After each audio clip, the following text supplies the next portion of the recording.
Bismillahirrahmanirrahim. Assalamualaikum warahmatullahi wabarakatuh. Alhamdulillahi wassalatu wassalamu ala rasulillah la nabiyya ba'dah. Qala rabbi shrah li sadri wa yassir li amri wahlul 'uqdatam min lisani yafqahu qawli.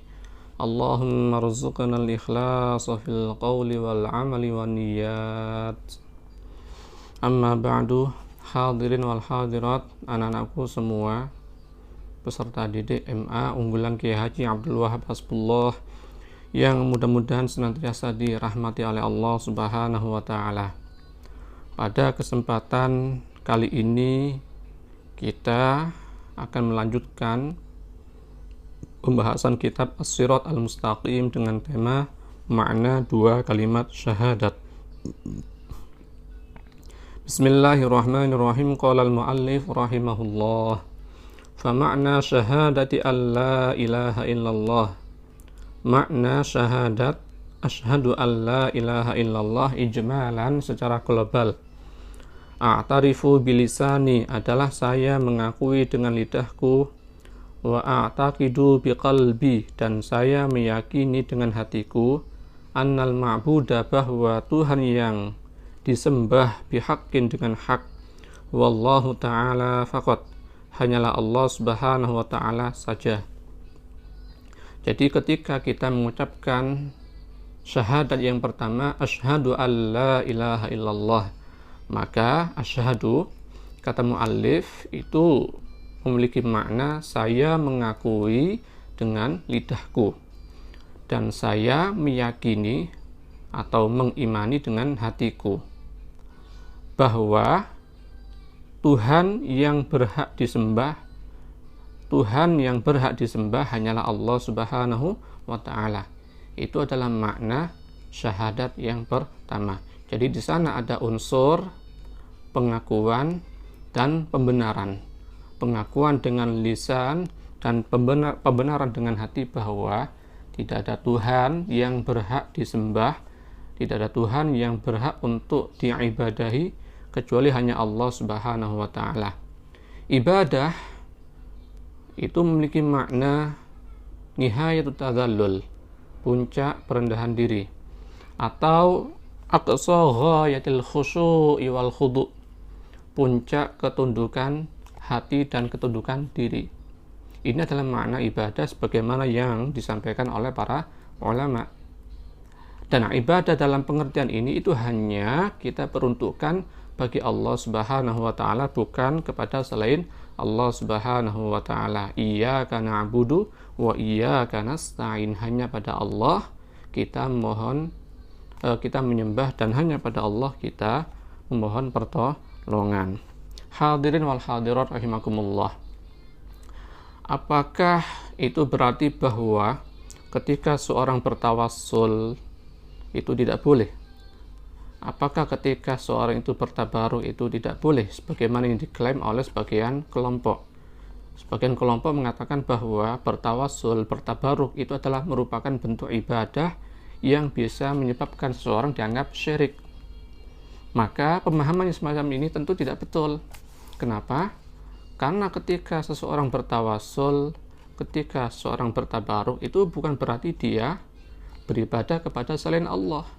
Orang bertawassul, bertabaruk itu hanya meminta pada Allah, dia memintanya pada Allah Subhanahu wa ta'ala, tetapi dengan cara menyebut nama nabi atau nama wali untuk memuliakan mereka, dan supaya tujuannya hajatnya dikabulkan oleh Allah Subhanahu wa ta'ala. Itu adalah makna tawassul. Jadi tawassul itu sebagaimana yang disampaikan oleh para ulama memiliki makna thalabu husuli manfaatin, meminta dikabulkannya manfaat, awin difa'u madharatin, atau meminta pada Allah supaya dijauhkan dari madharat, dari bahaya, bizikri nabiyyin aw waliyyin, dengan cara menyebut nama wali, dengan cara menyebut nama nabi, misalkan dengan mengatakan ya Muhammad, atau nama wali misalkan dengan mengatakan ya Syekh Abdul Qadir, ya Abdul Qadir, wahai Syekh Abdul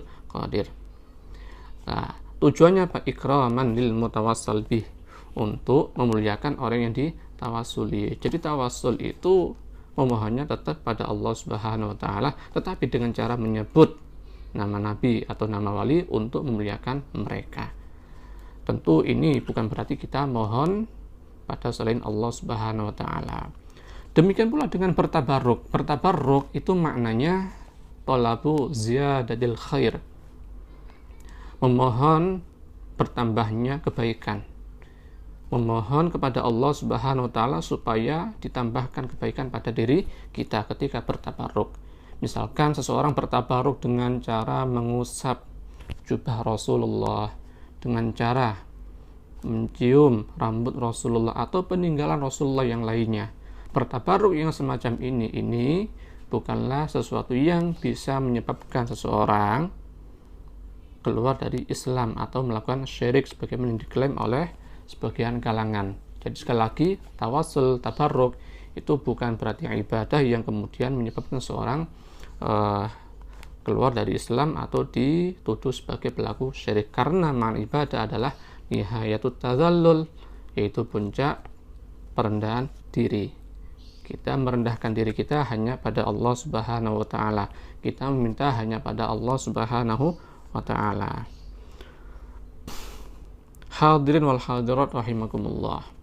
Selanjutnya, di samping kita mengimani bahwa Allah adalah satu-satunya Tuhan yang berhak disembah, kita juga tentu wajib mengimani bahwa Allah itu memiliki sifat-sifat yang wajib kita ketahui.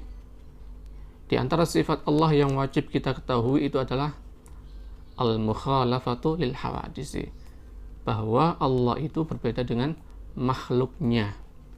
Allah sama sekali berbeda dengan makhluknya dalam berbagai aspek, baik zatnya, sifatnya, maupun perbuatannya. Zat Allah, sifat Allah, perbuatan Allah tidaklah sama dengan zat makhluk. Sifat makhluk maupun perbuatan makhluk sama sekali berbeda. Apa dalilnya? Allah Subhanahu wa taala berfirman, "Laisa kamitslihi syai' wa huwas samiul basir." Allah sama sekali berbeda dengan makhluknya, dengan sesuatu. Wa huwas samiul basir, dan Allah Maha mendengar juga Maha melihat.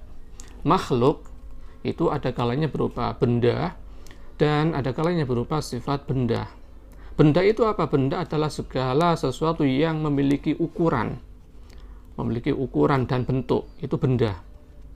Benda ada kalanya berupa sesuatu yang bisa dipegang oleh tangan manusia, seperti tembok, seperti manusia, dan lain sebagainya.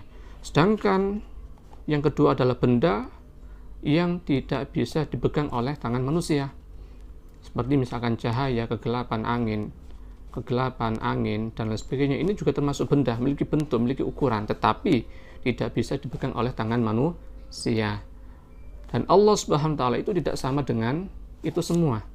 Allah tidak sama dengan batu, dengan manusia, dengan tembok, dan lain sebagainya. Allah juga tidak sama dengan cahaya, dengan kegelapan, dengan angin, dan lain sebagainya, karena itu semua adalah termasuk makhluk. Adapun bagian makhluk yang kedua adalah berupa sifat benda, arad, menurut istilah para ulama tauhid. Sifat benda itu seperti misalkan diam, bergerak, menempati suatu tempat. Tembok itu sifatnya apa? Dia diam, tidak bergerak. Sifatnya apa lagi? Keras. Sifatnya apa lagi? Menempati suatu tempat.